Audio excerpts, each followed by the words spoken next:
Okay, wrestling fans, Shane McKenna has requested a special Mike Messier video asking me for my thoughts on Impact Wrestling invading AEW All Elite Wrestling last night. That was just miles from me. I'm here in Jacksonville. I actually considered going to the show last night, and for various reasons I did not. I have my own things to do. However, I did watch the show on the good old TV, and here's my thoughts. I like it and I don't like it. I have mixed thoughts. What I don't like specifically is Impact Wrestling, their parody style of presentation, doing things like Wrestler's Court on a regular basis. This is also the company that until recently employed the likes of Joey Ryan, put their supposed world title on a woman. Now, that's not sexism. I do believe that Tessa Blanchard's a great in-ring performer. We don't know about her attitude and her way of treating people. That's been under fire and question. However, Impact Wrestling put the belt on her, and they never got the belt off of her in a wrestling match. So I don't know how I feel about... Actually, I do know how I feel about Impact Wrestling. I don't like them and I don't watch them. Sorry.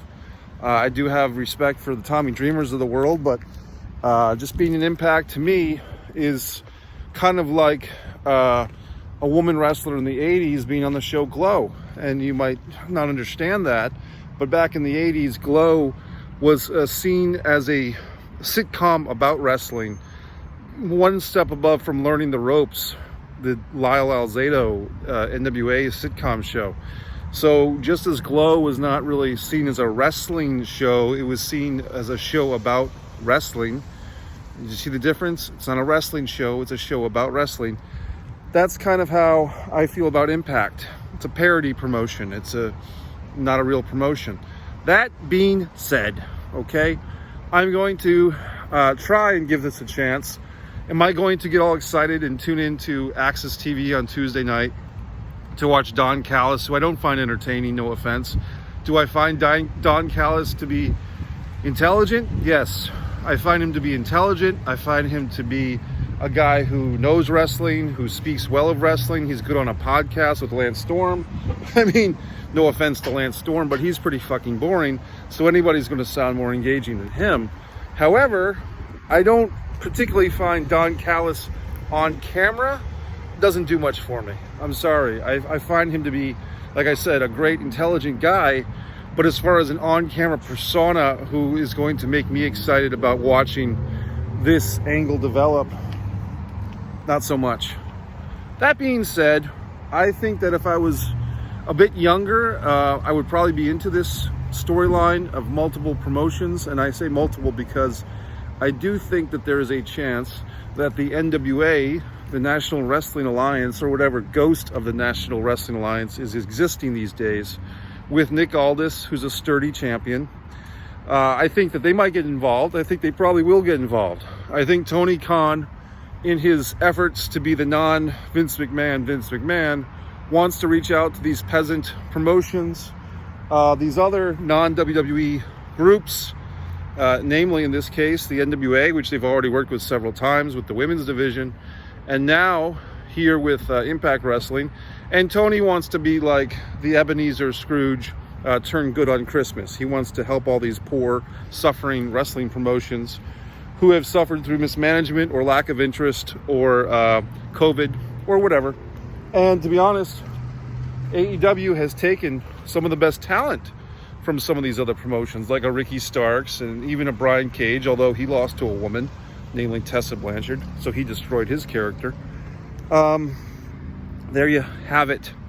I'm reminded in wrestling lore, look at these wonderful trees. It's Florida, folks. It's not 40 degrees anymore. It's about 70, maybe 65. But I'm not, I'm reminded a little bit of Super Brawl 3, not Super Brawl 3, Super Clash 3, which was Jerry Lawler versus Kerry Von Erich. And if you look at that show, you can find it. It's in various ways you can find it. December 13th, 1988. I want to say it was the UIC Pavilion in Chicago. just an interesting card. I mean, you had the Guerreros. Was Eddie Guerrero in the opening 6-man match against the RPMs? And just, if you look at that show, the amount of talent on that show, Raging Bull Manny Fernandez versus Wahoo McDaniel, you had legitimately 5 or 6 promotions. Let's see, you had the AWA, the standard AWA, the Memphis area, which brought Lawler to the table, AWA champion, world champion Lawler.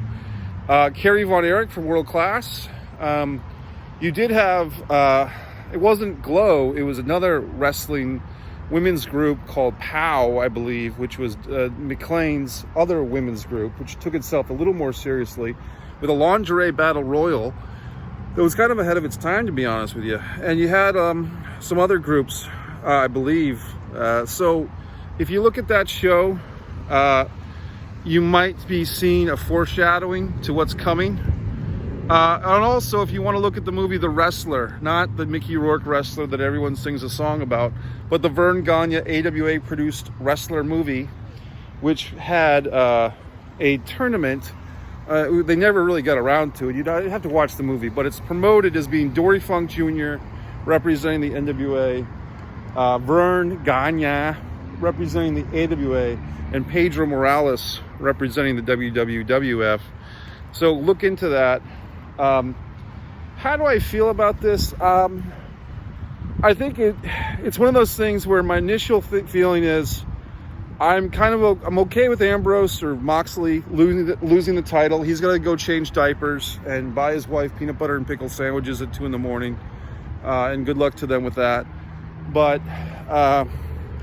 the flaw in the storyline last night of the title change was we're supposed to believe that this was a setup, that this was a corrupt, horrible injustice of a setup, a conspiracy between Omega and Don Callis. However, how were they to know that Moxley would suplex him or paradigm shift Omega into the heater, causing all the referees to come out? Or are we supposed to believe that at some point deep into the match, Omega planned to feign injury in order to cause all the actions afterwards? That's the one flaw in the storyline, is if we're supposed to believe that this was a predetermined conspiracy between Callis and Omega to swerve or confuse the referees and catch Moxley off guard and get Omega this weapon, how were they supposed to plan on Moxley using the paradigm shift into the heater? Like the literal heater, not a big bodyguard type, like Wardlow or whatever. So the point is, it's a little bit of a flaw in the title change, the way that it broke down. Beyond that, I was pretty good with the match. I thought it was a good match. I think Moxley, look, and people will bitch and complain and say that, you know, AEW is supposed to have their own homegrown talent. The reality is, as much as I shit on WWE, those wrestlers like Jericho and Moxley and even Cody, if they have that WWE experience, they're just more equipped right now for main event matches. There you have it. Okay, a painful admittance. What do you want to call it? But those guys, like I said, Moxley / Ambrose, Omega, but Omega's been around the world. He's been around the block.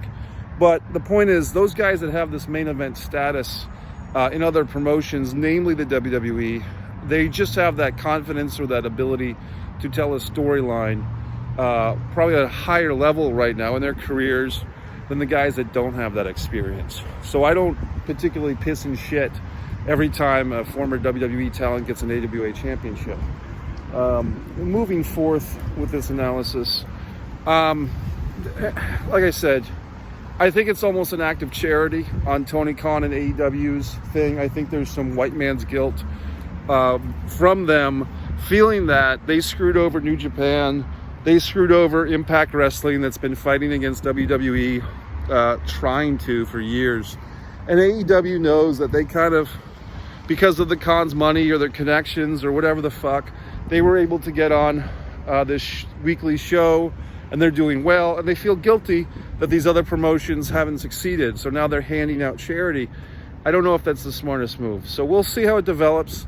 You can leave a comment if you want. Mike Messier YouTube channel, MikeMessier.com. Shane McKenna from Chicago requested this video. Here it is.